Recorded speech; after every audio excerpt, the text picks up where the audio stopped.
भरतपुर थानारे विवाद मामला रविवार गुजरात जीव क्राइमब्रांच टीम। भरतपुर थानार निलंबित आईआईसी दिनकृष्ण समेत 5 जन को नहीं गुजरात अभिमुखे बाहर क्राइमब्रांच टीम।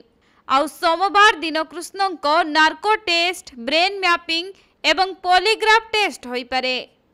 तेबे पूर्वर निलंबित IIC Dinakrishna narco test, brain mapping एवं पॉलीग्राफ टेस्ट पई भुवनेश्वर एसडीजेएम कोर्ट अनुमति प्रदान कर सारी।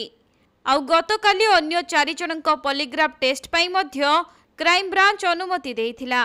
एही घटना रे केही प्रत्यक्षदर्शी नथिबारु भरतपुर थानारे कार्यरत जने एसआई को प्रत्यक्षदर्शी तथा साक्षी भावरे ग्रहण करा जायछि।